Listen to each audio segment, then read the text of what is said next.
to the tail. Stay strong, stay strong.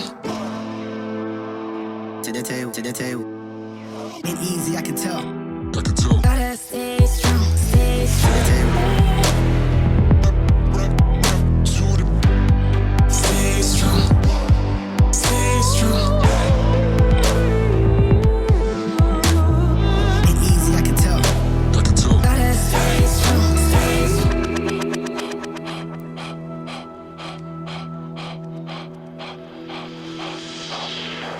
Bueno, hola a todos, bienvenidos a Legacy, el podcast dirigido a profesionales del movimiento humano, así como de la salud. Muy contento de iniciar con este primer episodio y hoy contamos con la presencia de una persona que respeto, admiro mucho y también he tenido la oportunidad de tratarlo también como un amigo recientemente, lo cual me complace aún más que esté aquí conmigo abriendo este primer episodio. Y se trata del doctor Felipe de Lillore. Felipe es doctor colaborador del CEACO desde el año 2020, el mes de abril. Y hoy nos va a acompañar hablando sobre el entrenamiento en la época de COVID. Así que Felipe, bienvenido. Muchas gracias, Víctor. De verdad que para mí es un honor estar acá con vos. Vos sabes que te tengo un aprecio bastante grande como amigo. Y para mí es un honor ser el primero invitado a este podcast. Yo creo que vas a hacer una locura con esto. Entonces, honestamente me siento muy, muy, muy agradecido. Y bueno, sí, yo trabajo en el CEACO desde abril del 2020.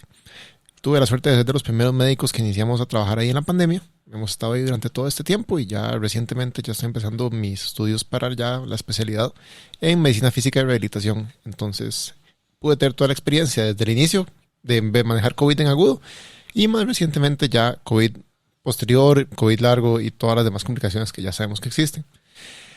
Antes que nada, esta discusión, y como es un podcast científico, yo creo que es importante que la gente lo sepa. En una discusión científica no tenemos que estar de acuerdo, ni Correcto. tenemos que tener todas las respuestas. Así es. Es muy posible que ante algo no estemos de acuerdo, no por eso nos vamos a agarrar ni a pelear ni nada por el estilo. Y también es muy posible que ante alguna pregunta la respuesta sea no sé o nadie sabe todavía. Claro, podemos discrepar y eso es algo de lo bonito cuando uno discute sobre ciencia. Y es claro que la necesidad de ampliar nuestro conocimiento como profesionales en salud, en este caso como entrenadores, digámoslo así,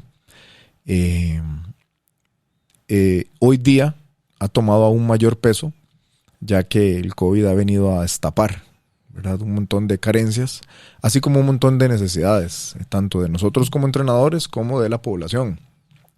Me gustaría iniciar, Feli, con una explicación del COVID como enfermedad, porque siento yo, y no sé si estás de acuerdo, que hay todavía mucha desinformación o una mala concepción de qué es el COVID. Entonces tal vez nos puedas explicar un poco.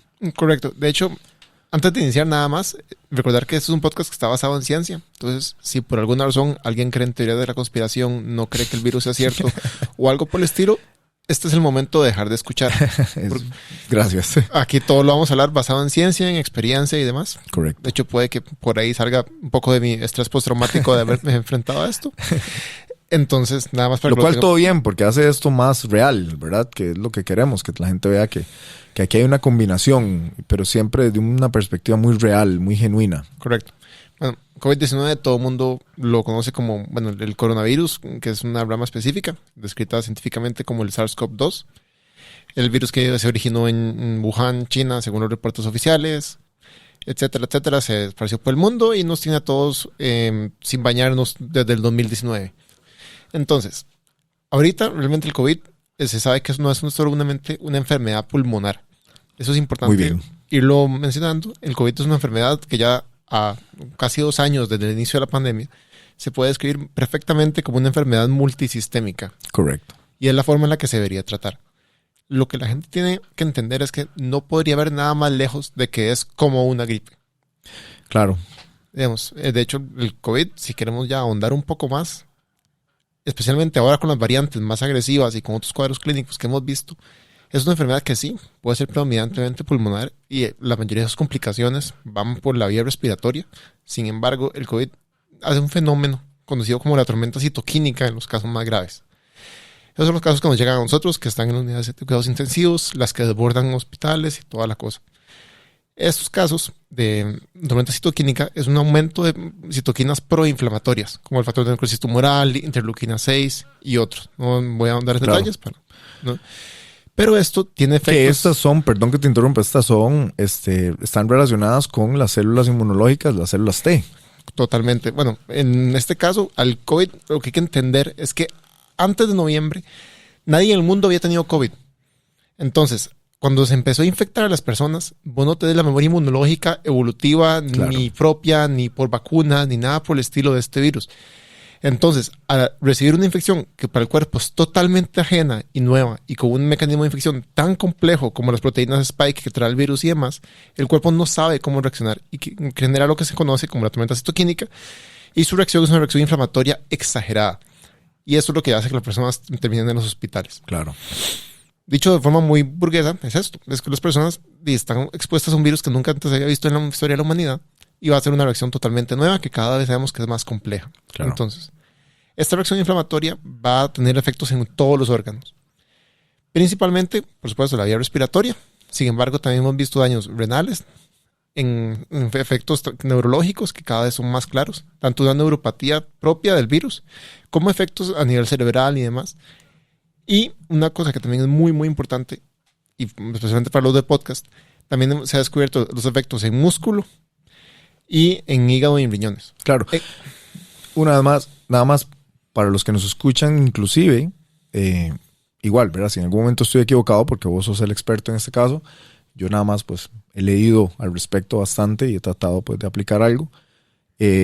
Al ser multisistémica, inclusive ataca, el sistema nervioso central al punto que la gente, por eso es que pierde el olfato, pierde el gusto y también ataca la parte del sistema circulatorio, cardiovascular. Por supuesto. Primero, nada, es una aclaración. Yo no me considero para nada experto en el tema. Un experto en el tema probablemente sería algún infectólogo que sabe 800,000 veces más que yo. Claro. Y que probablemente al escuchar este podcast está vomitando y me va a demandar. Mi intención es hablar desde un punto de vista de experiencia, claro, de lo que hemos leído, de lo que hemos descubierto y tratar de poderlo ampliar a una población que no necesariamente lee tanto al respecto. Excelente. Y este es su primer dip en esto. Entonces puede ser que muchas cosas las esté sobresimplificando y lo estoy haciendo. Eso es a propósito. Entonces, sí. Aterrizarlo un poco y ponerlo otra vez en un contexto más fácil de digerir para las personas que nos escuchan. Correcto. Y la ciencia evoluciona. Puede ser que lo que yo diga hoy, la otra semana se descubra que es mentira. Así es. Nada más. Pero bueno, volviendo a esto, sí, la afectación del olfato, la anosmia y la diseusia que causa el virus es muy, muy, muy característica. Sin embargo, las nuevas variantes parece que no lo están presentando tanto. Entonces, nada más es parte de los síntomas y parte de cómo el espectro va evolucionando de la enfermedad. No es algo que haya que pensar tanto. Una cosa que sí es importante y se está descubriendo ahorita, y es por parte de lo que tenemos que hablar, es que sí tiene un efecto deleterio directamente en el músculo. En el congreso de la semana pasada de fisiatría en Costa Rica, tuvimos unos expositores mexicanos muy buenos. Y dentro de las charlas lo mencionaron. Las citoquinas proinflamatorias, como el factor de necrosis tumoral y la interleuquina 6 y otros, causan daño directamente en el músculo. Uh-huh. Entonces, si ocupo ganar la atención de alguien de vuelta, sí, COVID mata los gains. Sí. De hecho, no sé si ahora tal vez podamos ampliar un poco más al respecto cuando hablemos ya sobre la parte meramente de entrenamiento, y es sobre la pérdida tan abrupta que hay en la masa muscular cuando una persona padece de COVID.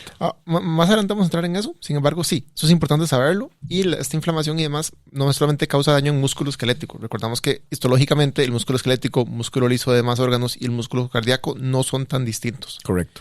Entonces, todos estos son efectos que incluso no se han terminado de estudiar.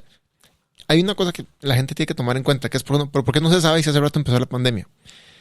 Porque llevamos 2 años más o menos tratando de atajar gente para que no se muera. Claro. Entonces, literalmente no ha habido tanto chance. La energía y el enfoque están en otra cosa. Exacto. Es salvar la mayor cantidad de gente que se pueda. En reducir mortalidad. Claro. Hay mucha gente haciendo esfuerzos muy chivas y ya estamos teniendo bastante evidencia. Sin embargo, el virus también va mutando y la enfermedad va cambiando. Entonces, toda esa información todavía se está descubriendo poco a poco. No hay un consenso sobre muchas cosas. Claro, muy bien, Feli. ¿Qué te parece entonces si me cuentas un poco sobre las secuelas y los diferentes tipos de secuelas que tiene el COVID? Perfecto. Yo estoy seguro que más de una persona que está escuchando este podcast dice, ma, esto es pura vara, a mí me dio y yo ni me di cuenta y pasé jugando Play toda la semana y me encerraron en la casa por nada. Claro. Ok, hay muchísimas cosas que hay que tomar en cuenta. Primero que nada, recordar que el COVID se une al cuerpo por la enzima convertidora de angiotensina, el receptor de enzima convertidora de angiotensina. Eso está expresado en aumento en las personas que ya se sabe que tienen los factores de riesgo usuales, personas hipertensas, diabéticos, obesos y demás. Esos receptores están en todo el cuerpo y hay diferentes personas que tienen diferentes tendencias a hacer un cuadro más severo que otras. Eso incluso puede ser que tenga un patrón familiar y por experiencia te digo que sí pareciera que hay rasgos genéticos que todavía no se han terminado de elucidar. Okay. Puede ser que alguien tenga algún artículo porque hay un gen que me dijeron que hace poco se descubrió que sí está asociado a un COVID más severo. Si me lo pudieran mandar sería un detallazo porque no lo he podido encontrar. Y no sé si tendrá relación, creo que lo hemos hablado antes, fuera de acá, en otro contexto, sobre algún tipo de experiencia o dato anecdótico, e inclusive vos en tu experiencia ahí en la línea frontal en el SEDACO, de cómo a personas con cierto tipo de sangre, inclusive género, tienen mayor afectación. Eso puede ser, sin embargo, todavía no hay una evidencia clara que ya apunte a un tipo de sangre. Claro. La evidencia esta vez conflictiva, no hay un consenso, puede ser. Sin embargo, no me atrevo a decirlo claro, en teléfono, claro. Frente a la cámara y nada, porque no hay nada sólido. Temprano. Exacto. Y género sí en hombres tiende a dar un cuadro un poco más severo y estadísticamente es como un 60-40, 55-45, una cosa por el estilo. Entonces sí parece que hay cierta predisposición por hombres. Pero bueno, en COVID depende cómo quieras clasificarlo. Hay muchas clasificaciones, las que por lo menos manejamos en el día a día en el hospital y demás. Obviamente está el COVID asintomático, que cada vez es más dudoso y queda menos claro realmente cuál es el mecanismo, si realmente es una persona contagiosa o no, pero bueno, COVID asintomático, leve, moderado y severo. Esto se sabe, se calcula dependiendo de los requerimientos de oxígeno que tenga cada persona. El problema con COVID, y por lo que mucha gente cree que no pasa nada, es que el COVID da una cosa que se llama la hipoxia silente. Esto es que estamos conversando. Hipoxia feliz. Happy hypoxic, lo llaman en Estados Unidos y en otros lugares. Bueno, yo creo que ya alrededor de este momento, cualquier persona que trabaje en salud en plena pandemia tiene que saber que cualquier persona tiene que saturar más de 92% en la gran mayoría de los casos. Obviamente hay excepciones y demás, y 92% es un número muy grueso, pero bueno, tu saturación de oxígeno debería ser adecuada en todo momento. En COVID hemos visto personas que tienen algún síntoma muy leve, creen que se sienten bien, se ponen el oxímetro y están saturando 80, 70, y no se sienten mal hasta que están como en 50%. La gente dice, bueno, pues no me siento mal, ¿qué importa? No, el estar en un estado hipóxico primero. Sí, porque de ahí a desencadenar, suena muy feo, pero la muerte es así. No solamente la muerte, hay una serie de complicaciones por estar en hipoxia persistente. Desde daño endotelial, inflamación, peligro de un montón de cosas. Entonces, y además de que está retrasando el inicio de un tratamiento ya necesario, porque una persona que ya está ocupando oxígeno, sí hay evidencia ya muy fuerte de que probablemente hay que tratarlo con corticosteroides y demás cosas. Estamos hablando de que mucha gente no se da cuenta hasta que ya un día se despiertan ahogándose y van corriendo al hospital. Y lastimosamente... puede ser tarde. En la mayoría de los casos es tarde. E incluso hay mucha gente que se ha rehusado a creer en la pandemia. Dicen que no sienten nada. Y hay historias de la Cruz Roja y demás de que nada más llegan y encuentran a alguien que amaneció. Bueno, no amaneció. Entonces, eso es algo que hay que tomar en cuenta.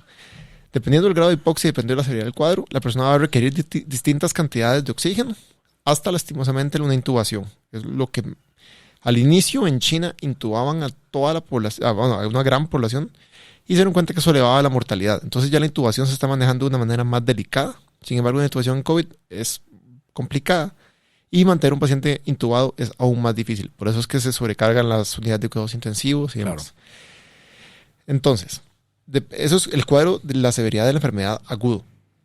Y también a esto se está ido descubriendo ya con el tiempo lo que se denomina el long COVID, que todavía no está descrito exactamente cuánto tiempo es que ya se establece. Persisten las secuelas. Exacto, que es personas que persisten con fatiga, con cansancio. Principalmente está relacionado con cansancio, fatiga, brain fog. Todo lo que es actividad muscular. Exacto. Ya ahorita vamos a entrar de eso. Exacto. Se sabe que es, vamos, lo que he leído es como desde 8 semanas, ya dicen que 5 síntomas a 12 semanas. El tiempo ahí varía y es complejo. Sin embargo, y lo que se hablaba en la charla en el congreso que te dije que fui la semana pasada, bueno, estuve virtual, la severidad del cuadro de COVID no necesariamente se asocia a las secuelas. Y eso es importante que lo menciones. Sí, porque mucha gente puede ser que se lo eche en la casa, puede ser que le haya pasado muy mal, que se hayan jugado daño permanente, nunca fueron al hospital, tuvieron la suerte de salir adelante. Llegan al día siguiente al gimnasio y dicen, madre, pásenme una barra con Démelo, démosle 200. de una vez. Exacto. Me siento como si nada. Exacto. Y eso es peligroso. Por eso, en este momento, cualquier persona que trabaje con clientes o pacientes o demás y tenga a alguien que haya tenido COVID, tiene que evaluar. Ok, antes de entrar en el tema de la evaluación, porque eso me parece obviamente fundamental. Quiero aprovechar que acabas de hacer esa clasificación, digamos, de los diferentes tipos de pacientes para hablar sobre la categorización o la estratificación de, en este caso, del cliente o usuario que llega a nosotros, al gimnasio, o como profesionales en salud, y pues ya sea que quiera retomar la actividad física o que quiera iniciar actividad física. No sé si puedes hablar un poco al respecto. Perfecto. En esto todavía, como te digo, no hay un consenso generalizado para esto. Sin embargo, a grosso modo, y empezando de lo más grave, de lo más básico. Primero yo iniciaría con los pacientes que tuvieron una estancia prolongada en el hospital, que tuvieron necesidad de ECMO, de intubación prolongada, que estuvieron 2, 3 meses, 6 meses en el hospital. Esos son los pacientes claramente más secuelados. Solamente pierden una gran cantidad de masa muscular, pierden una gran cantidad de masa grasa. Probablemente van a hacer una cosa que se llama polineuropatía del paciente crítico. Si no saben qué es algún término, lo buscan en Google. No tenemos tanto tiempo, entonces Lo buscamos en Google. polineuropatía del paciente crítico.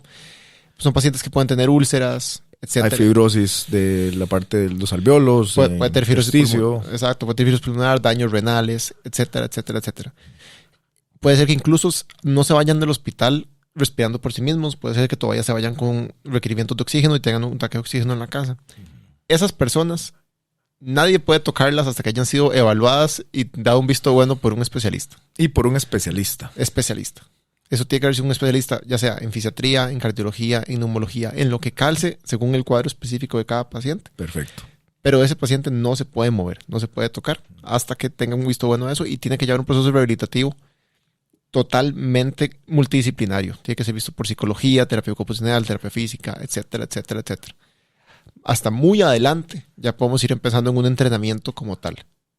Pero primero, en esto es una cosa que es muy, muy, muy importante.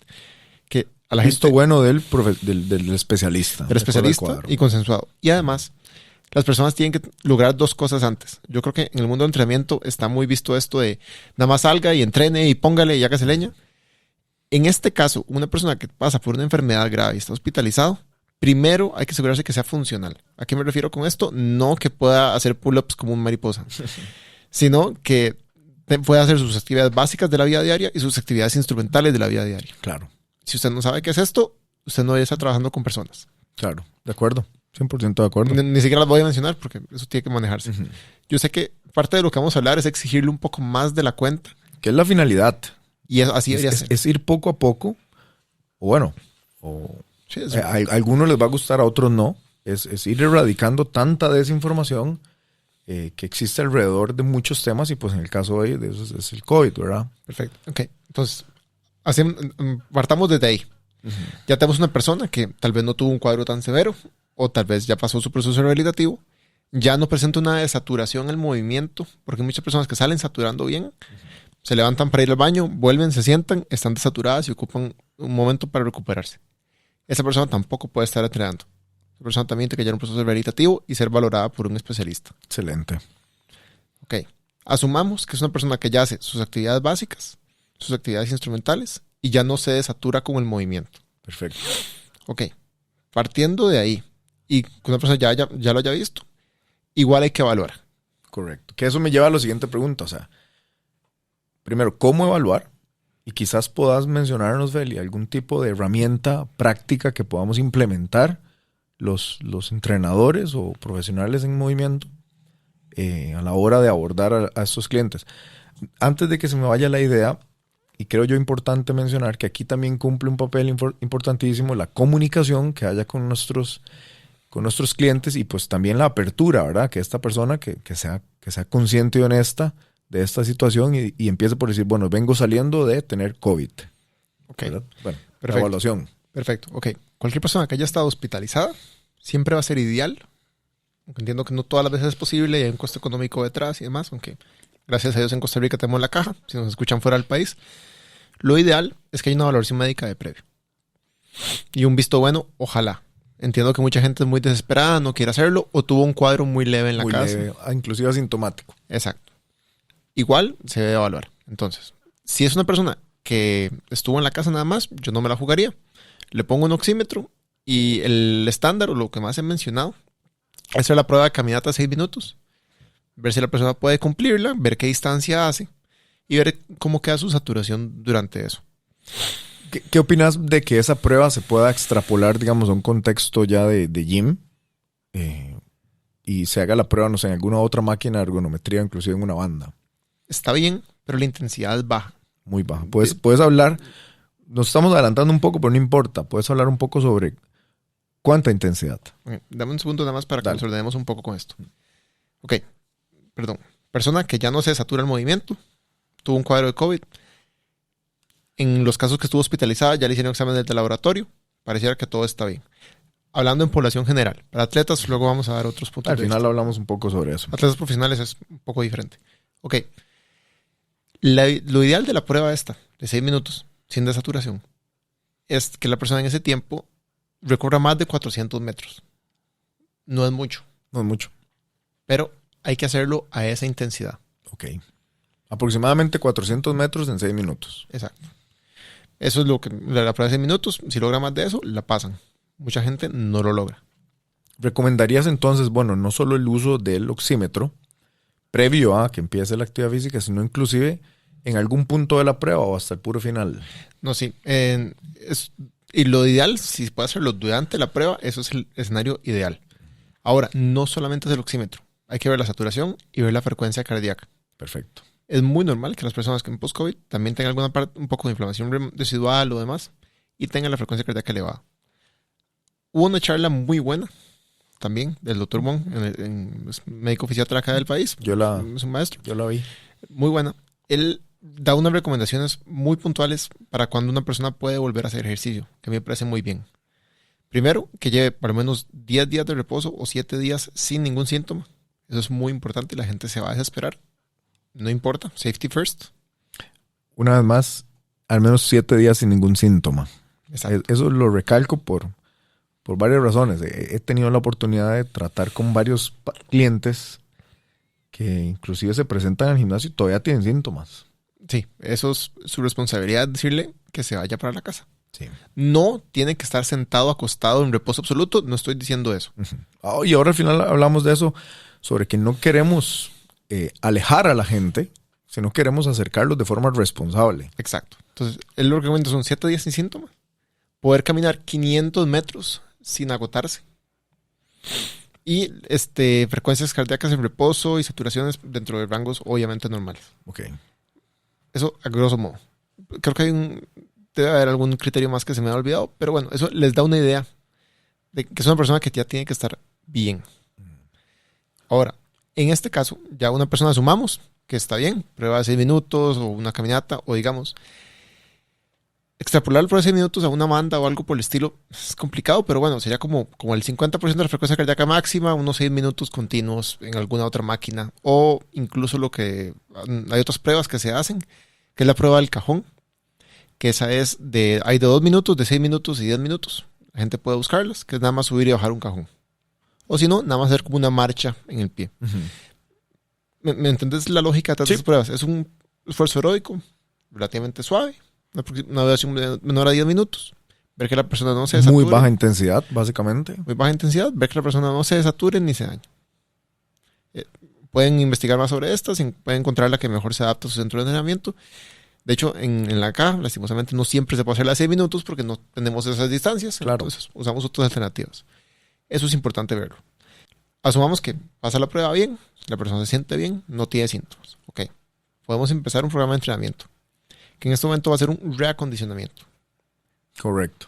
Las personas se van a frustrar, van a decir, pero yo estaba manejando un peso buenísimo, pero hasta que fui a esa fiesta clandestina y me contagié y ahora ya no puedo hacer nada. Lo lamento mucho. Entonces, esto varía, depende a dónde lo leas. Hay 2 variables con las que se juegan y eso es por razón de estandarizarlas. Entendemos que hay gente que prefiere otras variables. pues las más fáciles para Prácticas. cualquier persona, exacto, son frecuencia cardíaca máxima y los RMs, Correcto. variando los dos tipos de entrenamiento, digamos aeróbico y anaeróbico. Entonces, si quisieras pensar en la frecuencia cardíaca máxima, tendría que ser más o menos entre el 50 o el 70% es lo que discuten distintos centros. Si me preguntas a mí, yo me iría a la segura 50. 50 y punto. Ahora, es lo que te conversaba ayer. Ok. Digamos que una persona, no sé, tiene 40 años, le calculo su frecuencia cardíaca máxima en 160, calculo el 50%, lo pongo a entrenar. Ok, va a ser, no sé, intervalos en X máquina a esa intensidad con descansos largos. Ojo que eso también es una forma inteligente de hacerlo, no poner a hacer esfuerzos sostenidos todavía. Sí, y ahorita te interrumpo para recalcar o ahondar un poco más en el tema del descanso largo. Ahora, en esto entran dos cosas. Primero, la persona si se agita, se para el entrenamiento. El otro modo, también su Charles lo menciona, es trabajar bajo el umbral de máximo esfuerzo. Que de hecho también es parte de lo que vos siempre explicas en tus cursos de fuerza y demás. Que es esfuerzos repetidos submáximos. Sí. Especialmente después de tener COVID, no queremos a nadie haciendo un esfuerzo máximo. Correcto. No es el momento para. E incluso en las Olimpiadas y en demás competencias, la gente que tiene COVID pues no compite. No lo dejaron competir. Punto. Y ya hay historias de muerte súbita y demás por gente que no respeta estas cosas. Y se ha presentado más en atletas de alto rendimiento y es por una razón. Por picados. Porque muy rápido se siente muy bien y muy rápido creen que pueden retomar la alta intensidad. Exacto. Y no. Y ese es el pasaporte. Yo siempre lo digo en diferentes contextos. Ese es el accidente esperando a suceder. Exactamente. Entonces, digamos que le calculas el 50%, lo pones a trabajar, pero se fatiga demasiado durante eso. Un buen toque para alguien muy juicioso sería medir la frecuencia cardíaca en ese momento y ese es el máximo. Que podríamos llamar el umbral anaeróbico de ese momento. Exacto. Para efectos prácticos, si se sintió hecho leña y casi se vomita con eso, ese es su 100%. Y tengo una pregunta relacionada a esto mismo. ¿Qué pasa si la persona no completa los 6 minutos y completa 4? Esa persona todavía no está lista. Perfecto. Punto. Perfecto. Si una persona no puede hacer una prueba aeróbica básica, se puede hacer otras cosas, por supuesto, y en esto tienen que ser creativos.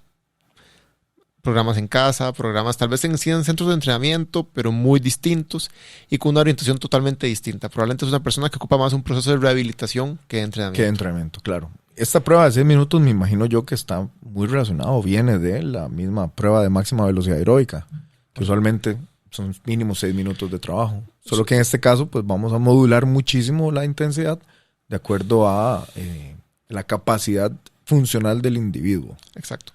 Y por capacidad funcional hablamos de cómo está funcionando sus órganos y sus sistemas por dentro. Exacto, porque no solamente sus pulmones y sus músculos tienen que recuperarse. Correcto. Son muchas más cosas. Ok. Además, ¿qué pasa si la persona falla algo? Primero que nada, ese entrenamiento se acabó.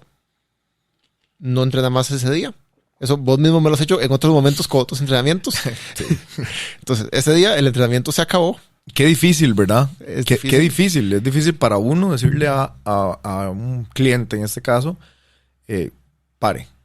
Honestamente, a mí me gusta esto un poquito porque van a sentir lo que hemos sentido los médicos durante 2 años, que es querer cuidar a alguien que la persona no quiera. Es muy duro. Y es normal que uno sienta cierto nivel inclusive de frustración al ver la apatía o inclusive, no sé, como la falta de interés de la otra persona. Por supuesto. Y igual como cliente, exijan ese nivel de cuidado. Si alguien no lo está tratando así, no le importa su seguridad, le importa su plata. Sí. Y eso también es otra realidad de nuestra industria al día de hoy. Y no lo digo con afán de ofender a nadie, pero bueno, el que se va a ofender, se va a ofender. En estos escenarios es donde usted realmente ve quién hace las cosas por vocación y donde la finalidad no es solo pues, hacer dinero, pues obviamente si somos dueños de gimnasio es un negocio, pero el propósito es aún más grande que eso y al fin y al cabo es impactar, llamo yo siempre, de alguna forma la calidad de vida de la persona, ¿verdad? Y cuidarlo. Por supuesto, el ejercicio ya quedó muy claramente como un aliado en contra de una pandemia. Se sabe que las personas que entrenan, que tienen masa muscular que además tienen menor mortalidad. De hecho, más masa muscular se ha asociado directamente con menor mortalidad por COVID.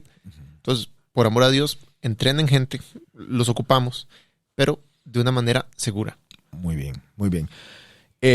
para hablar sobre el tema que vos mencionaste, ¿verdad? Que está la parte de la intensidad basado en la frecuencia cardíaca, podemos hablar tal vez ahora de intensidad basado en contrarresistencia, Por supuesto. RM. En esto hubo una charla muy interesante la que hicieron los mexicanos porque ellos tienen que ver cómo extrapolar fuerza a una población general que ni siquiera tiene pesas en la casa. Una cosa muy interesante que ellos hicieron fue un RM no por peso, sino por repeticiones. Le daban a las personas una bola de 9 libras, que es más o menos lo que pesa un galón de agua lleno, y hacían repeticiones máximas de press de pecho. Ok. En supino, acostado, boca En arriba. supino, acostado, vigilado en un escenario hospitalario antes del egreso. Luego había que hacerlas mediante saturación y demás, porque la persona claramente se va a agitar. Y ese número, luego lo llevaban a la casa y usaban el 55% de las repeticiones máximas y ahí lo iban entrenando con galones de agua y demás. Interesante. Es una forma creativa de verlo. A mí me parece muy chido. Entonces, ¿cómo replicaríamos eso? Una persona que ya se conoce su entrenamiento, ya un poquito más, digamos, que yo, como yo, que no soy un atleta, pero yo sé cuántos son mis RMs. Bueno, cuando vuelva a entrenar, vamos con el 50% del RM, 55%. Y ahora, ¿cómo se progresa? Esto luego lo vamos a hablar más en otra plataforma. Guiño, guiño. Pero bueno, se progresa más o menos de un 5 a un 10% dependiendo de las personas. No, y lo voy a decir, lo voy a adelantar. O sea, nosotros estamos trabajando actualmente en un curso donde vamos a ampliar y a ahondar bastante largo y tendido sobre cómo abordar o cómo entrenar a alguien post-COVID, pues indiferentemente del escenario que tengamos al frente. Entonces ahí van a haber lineamientos y demás. Es por eso que Feli dice que lo vamos a hablar en otra plataforma. Sí, eso hace una combinación más que nada tu experiencia y tu expertise en conjunto con revisión de evidencia científica y demás que vamos a combinar. ¿Qué es lo que queremos, verdad? Lo mejor de los dos mundos, si así se puede llamar. Exacto. Luego, eso está interesante. Pero ahí la gente le quedará para después. Pero bueno, lo ideal sería eso. Igual, si ocupan recordarlo, nada más, ok, una persona que tiene COVID, vuelve, tiene todos los vistos buenos para entrenar, yo lo evalúo, veo que no se satura, y perdón si un gimnasio no tiene un oxímetro, estamos en Deberían. Es en el 2021. No sé si vos estás de acuerdo, pero vamos, yo discuto mucho el tema de la temperatura. Yo digo, es 1000 veces mejor, creo yo, invertir en un oxímetro para medir la saturación de oxígeno, inclusive te mide la frecuencia cardíaca, versus este medidor de temperatura, ¿verdad? Totalmente, eso, la evidencia te lo respalda. Realmente la temperatura se ha mostrado que no es efectiva. Y se puede enmascarar muy fácil. Totalmente, si yo todavía me siento mal, pero estoy desesperado y quiero ir a entrenar, me mando un gramo de acetaminofén, me voy para el gimnasio, no tengo fiebre. Listo. Entonces, realmente es más seguro y es óptimo, e incluso, bueno, esto el doctor Leonardo Chacón, que trabaja en el Calderón. También si quieren datos muy buenos, síganlo en redes sociales, en Twitter pone muy buenas cosas, en Instagram también. Él habla mucho del uso de oxímetro, y es muy útil, es un mejor tamizaje. Además, más de una vez vas a encontrar a alguien que está en hipoxia feliz, y mientras estemos en pandemia, todo gimnasio debería tenerlo. Y después es un instrumento muy útil para muy emergencias. útil y honestamente es barato. de Exacto. muy fácil acceso, es muy práctico. Y si les preocupa que la gente dice que no quiere meter el dedo donde todo el mundo mete el dedo en el cosito, se limpia fácilmente con una toalla de alcohol y además se sabe que superficies no Eso te iba a decir, para no salir mucho del contexto, o sea, ya para hoy se sabe también, hay mucha evidencia que el contacto por superficie es, o sea, la propagación por contacto por superficie es bien baja. Había una metáfora que había un médico gringo decirlo, que es más probable que le caiga un rayo que le pegue COVID por una superficie. Que le caiga un rayo 2 veces en un mismo día. Sí. Eso. Entonces, tranquilos, es más importante eso y van a hacer un mejor bien con eso. Ahora, Feli, volviendo al tema de cómo iniciar, ¿verdad? Iniciar o retomar. En este caso, vos dijiste una persona que ya conoce su RM, va a trabajar al 50-55% de su RM, o en caso de la frecuencia cardíaca, que en este caso vamos a llamar un tipo umbral anaeróbico del momento de la prueba, ¿verdad? Que quizás no sea su frecuencia cardíaca máxima, pero sí lo es en ese momento. E igual, 50% a 70% aproximadamente de eso. ¿Cómo lo progresamos? ¿Y por cuánto tiempo? Ok. Eso es muy, muy lento y hay que tomar en cuenta que en cualquier momento puedes dar un paso para atrás y luego un paso para adelante y dos para atrás. Idealmente se progresa de un 5 a un 10% cada semana con el RM, lo que está escrito. Sin embargo, esto yo lo usaría con mucho cuidado. Porque, digamos, si soy yo, subir un 5% cada semana, y en 2 meses ya voy a estar usando pesos cercanos a mis muy altos porcentajes, ya va a ser bastante difícil. No sé si lo podré lograr. Si sos vos y te pongo a subir un 5% cada semana, rapidito ya vas a estar usando pesos de competidor búlgaro. No. Y probablemente, o sea, no sé si vos opinás lo mismo, pero leyendo un poco de la literatura y de los estudios había uno que me llamó mucha atención que se llama Recomendaciones Prácticas relevantes al entrenamiento contra resistencia post-COVID. Inclusive, por ejemplo, de ya un 70-75% del RM tiene un alto nivel de estímulo sobre el organismo, sobre el sistema. Por lo tanto, llegar ahí, cuando lleguemos ahí, que no está mal, de hecho en el curso podemos ahondar de eso, llegar ahí ya va a representar un esfuerzo considerable de parte de la persona. Entonces, quizás, ¿cuánto tiempo crees vos que se puede tomar así de forma segura para darles un lineamiento a las personas que nos escuchan? De forma segura antes de retomar, por ejemplo, en caso de la contrarresistencia, al menos un 70-75% del RM. Es lo mismo que vos y yo hemos conversado, y creo que tu experiencia con tus clientes, ya incluso muy entrenados, que han retomado después de tener COVID, son de 2 a 3 meses. Yo diría que mínimo 2 meses. Yo diría que 8 semanas es como mi time frame. Sí, y es importante que la persona lo sepa desde que está volviendo. Y si no le gusta, salado, es el camino correcto. Yo lo veo así, eso es lo que yo le digo. O sea, yo no me voy a exponer a ser la persona que me pasee en usted. Exacto. Entonces, no, yo no estoy dispuesto a hacerlo. Exacto. Entonces, realmente los lineamientos o las guías que hacia lo que este momento apuntan es muy sencillo. Piense a la mitad de lo que la persona podía hacer, asegúrese que lo tolere y luego una progresión lenta, un 5 al 10% por semana. Muy, muy poco. Nos queda un poco de tiempo y quisiera que hables un poco sobre las afectaciones musculares.